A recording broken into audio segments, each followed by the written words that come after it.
She tells you he's just a friend. She swears there's nothing going on. She says you're overreacting, insecure, controlling. But here's what she won't tell you.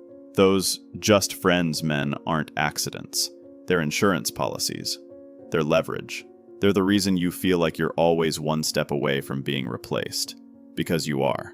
And the moment you try to set a boundary around it, suddenly you're the problem. Suddenly you're the one who doesn't trust. Suddenly the relationship needs space. This isn't paranoia. This is strategy. And if you don't understand the game, you'll keep losing it. She's not keeping just friends because she's nice. She's keeping them because they serve a function. Attention, validation, emotional insurance.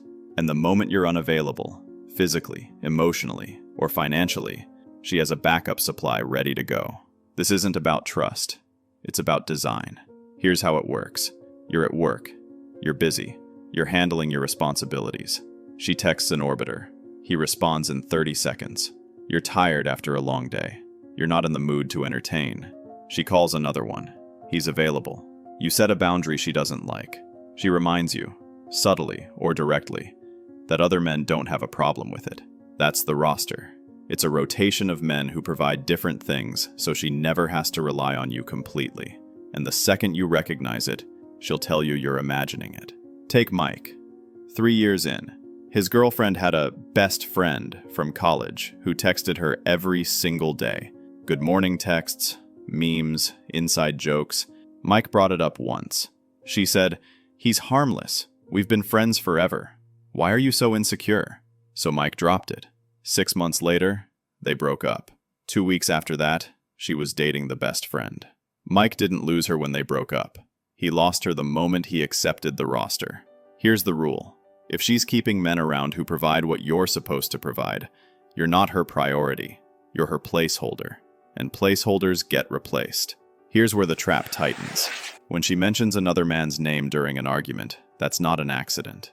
When she compares you to an ex, a coworker, or a friend, she's introducing competition to make you work harder.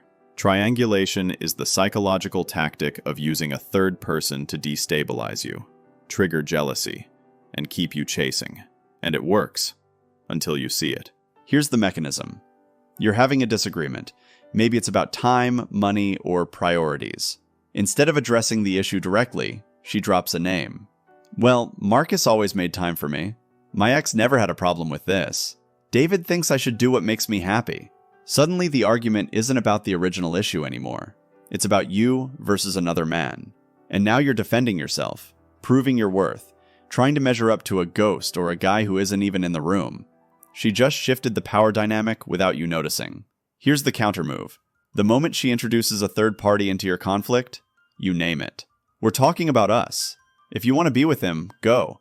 If you want to work this out, leave him out of it. No defensiveness, no competition.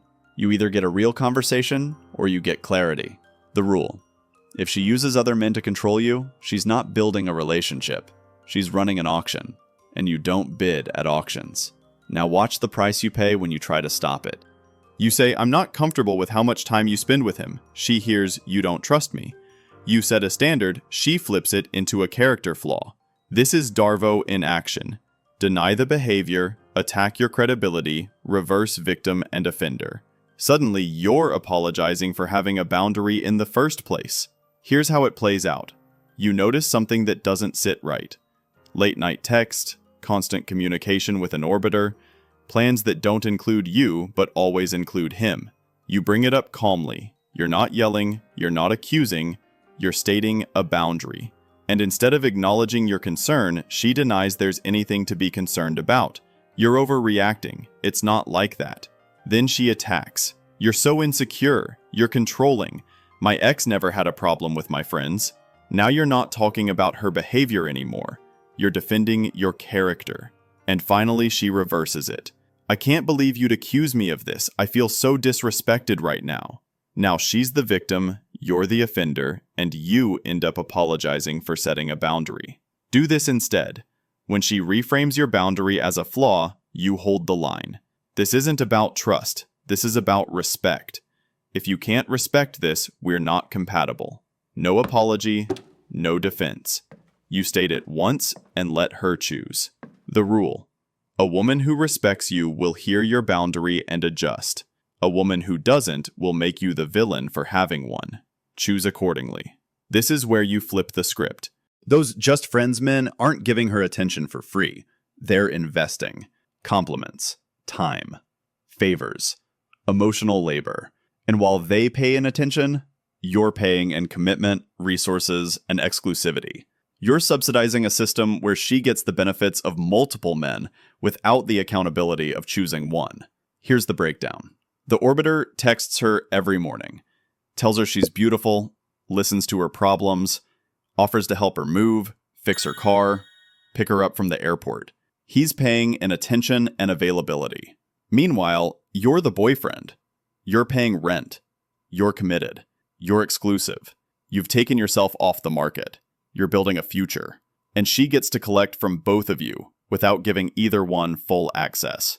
You're funding the relationship. He's funding her ego. And she's getting a full portfolio without putting all her stock in one man. You don't want to be the guy who found out his girlfriend's best friend had been buying her lunch twice a week for 8 months. Not as dates, just being nice. When he asked her to create distance, she said, "You're being controlling. He's just a friend." 3 months later, she moved in with the friend. Here's what you do. Stop funding a system that doesn't give you equity. If she's collecting from multiple men, she's not building with you. She's hedging her bets. And the moment you realize you're one investor in a portfolio, you pull out. The rule? Exclusivity is expensive. If you're paying it and she's not, renegotiate or walk. Here's why walking away feels impossible, even when the math is clear. She gives you just enough affection, just enough reassurance, just enough future promises to keep you hoping. This is intermittent reinforcement. The same mechanism that makes slot machines addictive. Unpredictable rewards create stronger attachment than consistent ones. And she knows it. You've been pulling the lever for months, maybe years.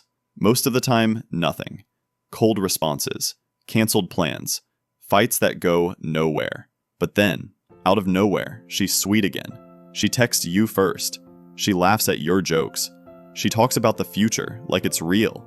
She sleeps over. She says she loves you. And just like that, you're back in. You forget the last 3 weeks of distance. You forget the orbiters. You forget the disrespect. Because this, right here, this is what you've been waiting for.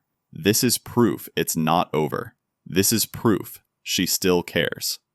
But here's the truth. That hit of affection isn't random. It's timed. It comes right when you're about to walk away. Right when you're starting to detach. Right when you're getting quiet. She feels the shift, and she reels you back in. Not because she's changed, because she's losing control. And the moment you're locked back in, the reward stops. You're back to chasing, back to hoping, back to convincing yourself that if you just do a little more, say the right thing, give her a little more time, you'll get that version of her again. Casinos make billions off this.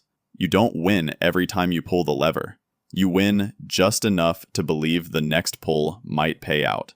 And that uncertainty, that maybe, is more powerful than guaranteed success.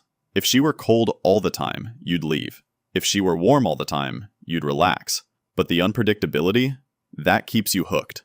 That keeps you scanning her mood, analyzing her texts, trying to figure out what you did right the last time she was good to you. The countermove is simple but brutal. You stop playing. You don't wait for the next win. You don't chase the high. You recognize the pattern, and you walk away from the machine. The rule: if you're getting just enough to stay, but not enough to build, you're not in a relationship. You're in a casino, and the house always wins. Now let's talk about why leaving still feels like losing. You've been with her for 2 years, 3 years, 5. You've invested time, money, emotions, plans. Walking away feels like admitting it was all wasted. But sunk cost isn't an argument for staying. It's a cognitive bias that keeps you locked in a losing position. The question isn't what you've spent, it's what you'll lose if you stay. Here's how the trap works. Every month you stay, the cost of leaving goes up in your head. You've already put in so much. You've met her family, you've talked about marriage, you've helped her through hard times. You've turned down other opportunities because you were building something with her. And now, when you see the red flags, the orbiters, the disrespect, the intermittent affection, you tell yourself it would be crazy to walk away now, not after everything you've invested. So you stay. And every day you stay, the investment grows. And every day the investment grows, leaving feels more impossible. But let's be clear, the time you spent is gone. It's spent whether you stay or leave. Staying doesn't get it back. Staying just means you're adding more time to a losing bet. If you walked into a business partnership and realized your partner was stealing from you, you wouldn't say, "Well, I've already invested 3 years, so I might as well stay another 3 and see if it gets better." You'd cut your losses and leave. But in relationships, we do the opposite. We double down. We convince ourselves that the next year will be different, that she'll change, that the investment will finally pay off. Here's the move. Ask yourself one question. If you met her today, knowing everything you know now, would you pursue her? If the answer is no, your time invested is irrelevant. You're not honoring the past by staying, you're sacrificing the future. The rule? Sunk cost is a reason to leave, not a reason to stay. Cut the loss before it compounds. Now let's see why she actually prioritizes her orbiters over you. When you ask her to create distance from an orbiter, she fights you. When you ask her to prioritize your comfort, she resists. But when one of those friends needs something, she's available immediately. This tells you everything. Her hierarchy is clear. You're just not at the top of it. Watch what happens when you set a boundary. You say, "I need you to stop texting him so much. It's affecting us." She pushes back. Hard. "I'm not cutting off my friends for you. You're being insecure. I've known him longer than I've known you." She'll defend his access like you're asking her to give up a limb. But flip the script. One of those orbiters texts her at midnight. She responds immediately. He needs a ride. She's out the door. He's having a bad day. She drops everything to check on him. You ask her for the same energy, the same urgency, the same priority. And suddenly she's tired. Suddenly she needs space. Suddenly you're asking for too much. This isn't about friendship. It's about value. She defends what she values, and if she's fighting harder to keep them around than she is to keep you at peace, you know where you stand. Here's what you need to understand. Her resistance isn't about independence. It's about options. She's not defending a friendship. She's defending her ability to keep you and him in rotation. And the moment you threaten that system, she'll make you the enemy. The counter move? Stop asking. Stop negotiating. You say it once. "I don't share space with orbiters." If they stay, I go. Then you let her choose. And whatever she chooses, you believe her. The rule? If she fights harder for their access than for your respect, she's already chosen. You're just waiting for her to say it out loud. Now let's talk about what happens after she locks you in. In the beginning, you were everything. Now, you're the source of every issue. This isn't random. Devaluation is a predictable phase in manipulative relationships. Once she's secured your commitment, your value drops. The orbiters, meanwhile, stay shiny and new because they haven't been locked in yet. Remember the first 3 months? You could do no wrong. She laughed at everything you said. She wanted to see you constantly. She told her friends you were different. She posted you. She bragged about you. You felt like you'd finally found someone who got it, someone who valued you. Then you committed. You made it official. You introduced her to your family. You started planning a future. And somewhere right around that point, the switch flipped. Now, nothing you do is right. You're not attentive enough. You're too attentive. You don't communicate. You communicate too much. You're not romantic anymore. You're trying too hard. The same jokes that made her laugh 3 months ago now make you annoying. The same gestures that made you thoughtful now make you needy. And when you bring it up, when you ask what changed, she'll tell you you changed. But here's the reality. You didn't change. Her need for you did. When you were new, you were a challenge. You were uncertain. She had to win you. But the moment you committed, the game ended. You became predictable, available, secured, and in her mind, that made you less valuable. Meanwhile, the orbiters are still in the chase phase. They're still trying to win her attention. They're still uncertain. They're still shiny. So she starts comparing, and you start losing. This is why she'll criticize you for the same things she praises in them. You work long hours? You're neglectful. The orbiter works long hours? He's ambitious. You want time with her? You're clingy. The orbiter wants time with her? He's sweet. The behavior isn't the issue. The commitment level is. Here's what you do. You recognize devaluation the moment it starts, and you pull back. Not to play games, to protect yourself. Because once devaluation begins, it doesn't reverse unless she loses access to you. And even then, it's temporary. The rule. If your value dropped the moment you committed, you weren't valued. You were conquered. And conquered men don't get respect. They get replaced. Here's how she keeps you hoping anyway. She talks about marriage, kids, moving in together, but none of it happens. Instead, you get breadcrumbs, small gestures that keep the dream alive without requiring her to deliver. Future faking is the promise of commitment used to extract present-day compliance, and breadcrumbs are the minimum investment required to keep you on the hook. It starts with conversations. Late-night talks about the life you'll build together. She mentions baby names. She talks about where you'll live. She says things like, when we get married, or, our kids are going to be so lucky. She paints the picture so clearly, you can see it. You can feel it. And because she's talking about it, you assume she's working toward it. So you invest more. You wait longer. You tolerate more disrespect because you believe you're building towards something real. But watch what happens when you try to move the conversation from theory to action. You bring up timelines. You ask about next steps. Suddenly she's vague. I'm not ready yet. Let's just enjoy what we have. Why are you rushing me? The future she sold you so confidently last month is now pressure. Now you're the one pushing too hard. And instead of the commitment she promised, you get a breadcrumb, a sweet text, a nice dinner, a weekend where she's affectionate again. Just enough to make you think, okay, we're still on track. But nothing actually moves forward. This is the cycle. Big promises, no progress.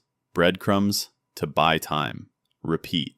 And every time you accept a breadcrumb as proof of progress, you reset the clock. You give her another 6 months, another year, another round of waiting while she keeps her options open and the orbiters in rotation. The move. Stop accepting promises as progress.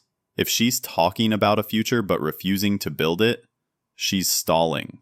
And stalling means she's waiting for something better. The rule. Words without action are manipulation. If the future never arrives, it was never real. And here's how she makes sure everyone knows she has options. She posts photos with them, tags them, talks about them in front of you. This isn't innocent. It's social proof, demonstrating to you and everyone else that she has options. It raises her perceived value and lowers yours. And if you react, you're jealous. If you don't, you're weak. Either way, you lose. Here's what it looks like. You're out with friends. She brings up a story about her coworker, laughs a little too hard, makes sure everyone hears how helpful he is, how funny, how thoughtful. Or you're scrolling and see she's posted a picture with one of her friends, arms around each other, inside joke in the caption, comments rolling in. You're not tagged. You're not mentioned, but he is. Or she's on the phone with you and casually drops, yeah, Jake's taking me to that new restaurant tomorrow since you're busy. She's not hiding it. She's advertising it. This is a status play. She's showing the world and showing you that other men want her, that she's desired, that she's in demand. And the more public she makes it, the more power she has. Because now it's not just between you and her. Now there's an audience. And if you say something, you look insecure in front of everyone. If you stay quiet, you look like you're okay with it. She's set the trap perfectly. The psychology is simple. Social proof increases perceived value. If other people want something, it must be worth wanting. She's applying that to herself. And every time she parades an orbiter, she's telling you, and everyone watching, that you're lucky to have her, that you're replaceable, that if you step out of line, there's a waiting list. But here's the part most men miss. This behavior isn't a sign of confidence. It's a sign of insecurity. Secure women don't need to prove they have options. They don't need to broadcast male attention to feel valuable. Women who parade orbiters are women who are terrified of being seen as unwanted. So they collect proof, and they make sure you see it. If she needs an audience to prove your relationship has value, the relationship doesn't have real value. Now here's the test you're failing without knowing it. She's not testing whether you'll tolerate orbiters. She's testing whether you'll tolerate disrespect. Every time you stay silent, every time you apologize for your boundaries, every time you accept her reframe, you're telling her your standards are negotiable. And negotiable standards aren't standards, they're suggestions. You think you're being patient, understanding, mature. You think you're proving your commitment by staying through the chaos, by not overreacting, by giving her the benefit of the doubt. But she's reading it differently. She's reading it as weakness, as desperation, as proof that you don't have options. Because in her mind, a man with options wouldn't tolerate this. A man with options would have walked the first time she defended an orbiter over his peace. A man with options wouldn't still be here, explaining why he's uncomfortable, while she makes him feel guilty for it. Every boundary you set and then abandon teaches her that your words don't mean anything. You say you're not okay with the late-night texts. She keeps texting. You stay. You say you need her to prioritize the relationship. She doesn't. You stay. You say you won't compete for her attention. But you're still here, competing. She's not confused about where you stand. She knows exactly where you stand. At the bottom. And here's the cruel part. The more you tolerate, the less she respects you. And the less she respects you, the worse she treats you. She's escalating to see where your real line is. And every time you move the line, she knows she can move it again. Think about it. You've probably told yourself, if she does X one more time, I'm done. And then she did X. And you stayed. So you moved the line to Y. If she does Y, that's it. And then she did Y. And you're still here. Now the line is at Z. And you're wondering why she doesn't take you seriously. She doesn't take you seriously because you don't take yourself seriously. Here's the truth. Loyalty isn't staying through disrespect. Loyalty is protecting your peace and walking away from people who threaten it. You're not being loyal to her by staying. You're being disloyal to yourself. The rule. The test isn't whether you'll stay. It's whether you'll leave. And every day you fail that test, you lose more of yourself. So here's how you pass it. You don't fight for position in a roster. You remove yourself from it. Here's the move. State your boundary once, clearly and calmly. No negotiation, no explanation beyond the minimum. Then you watch what she does, not what she says. Her actions will tell you everything. Most men make the mistake of over-explaining. They think if they just articulate their feelings well enough, if they just make her understand how much it hurts, she'll change. So they write paragraphs. They have long conversations. They explain the same boundary 5 different ways. And every time they do, they're handing her the blueprint for how to manipulate them. Because now she knows exactly what to say to keep you around without actually changing anything. Here's what you do instead. You say it once. Short, direct, unemotional. I'm not okay with how you handle your friendships with other men. I need that to change, or I'm out. That's it. No essay, no therapy session, no plea for her to see your side. You're not asking for permission. You're stating a fact. And then you stop talking. This is where most men fail. They state the boundary, and then they keep engaging. She pushes back, and they defend. She cries, and they comfort. She accuses them of being controlling, and they apologize. And just like that, the boundary is gone. You didn't hold the line. You negotiated it away. So after you state it, you go silent. You don't argue. You don't defend. You don't explain further. You just watch. Does she adjust her behavior within a week? Does she cut contact with the orbiters? Does she prioritize your peace without you having to remind her? Or does she keep doing exactly what she was doing, hoping you'll forget you ever said anything? Her actions in the next 7 to 14 days will tell you everything you need to know.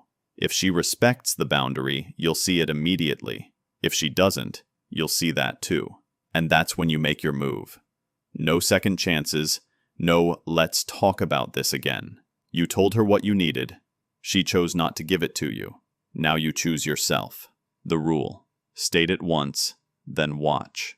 And if her behavior doesn't change, neither should your decision. Now let's talk about how to make that decision clean. You need a decision framework that removes emotion from the equation. Here it is.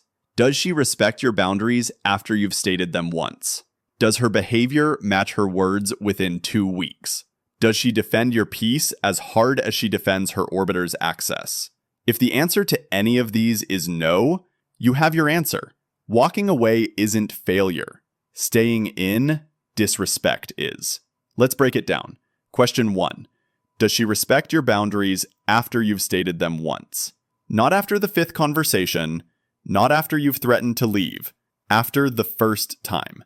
If you have to repeat yourself, she heard you the first time and chose to ignore you. That's not miscommunication. That's disrespect. And disrespect doesn't get a second chance to prove its respect. Question 2. Does her behavior match her words within 2 weeks? She can say anything. I'll change. I'll do better. I hear you. Words are free. Behavior costs something. So you give her 2 weeks. If her actions haven't aligned with her promises in that window, they never will. She's stalling. And you're giving her more time to find a better option while you wait. Question 3. Does she defend your peace as hard as she defends her orbiter's access? This one's simple. When you ask her to create distance from another man, does she fight you or does she protect you? When your comfort conflicts with an orbiter's access, who wins? If she's more concerned about his feelings than yours, you're not her priority. You're her placeholder. And placeholders don't get promoted. They get replaced. Run through these 3 questions. Be honest. Don't make excuses for her. Don't rewrite history to make her look better. Just answer them. If you get even one no, you know what to do. And here's the part that matters. Walking away doesn't mean you failed. It means you succeeded at protecting yourself. Staying in a relationship that disrespects you isn't loyalty. It's self-abandonment. And the longer you stay, the harder it gets to leave. So you make the decision now. Clean. Final. No looking back. And if you decide to stay, here's how you do it without losing yourself. If you choose to stay, you don't stay the same. You reclaim your position by becoming scarce. You stop being available on demand. You stop rewarding bad behavior with attention. You stop explaining yourself. Scarcity creates value. Silence creates curiosity. And standards create respect. Or they create an exit. Either way, you win. Here's what changes. She texts you. You don't respond in 30 seconds anymore. You respond when you're ready. She wants to see you. You're not always free. You have plans. You have priorities. You have a life that doesn't revolve around her schedule. She does something disrespectful. You don't argue. You don't explain why it's wrong. You just pull back. You become less available, less engaged, less invested, and you let her sit with that. This isn't a game. This is recalibration. You've been over-functioning, over-explaining, over-investing, and she's been under-delivering. So you stop carrying the relationship by yourself. You stop doing the work of 2 people. You match her energy. She gives you 30%, you give her 30%. She keeps orbiters around, you keep your options open. Not to hurt her, not to get revenge, to protect yourself. And here's what happens. One of 2 things. Either she notices the shift and adjusts, or she doesn't. If she adjusts, if she starts prioritizing you, cutting off orbiters, respecting your boundaries without being reminded, then you've reclaimed your position. You've reset the dynamic. You're no longer the one chasing. You're the one being chosen. And that's the only version of the relationship worth staying in. But if she doesn't adjust, if she doubles down on the disrespect, If she punishes you for pulling back, if she tries to guilt you into returning to your old role, then you have your final answer. She doesn't want a partner.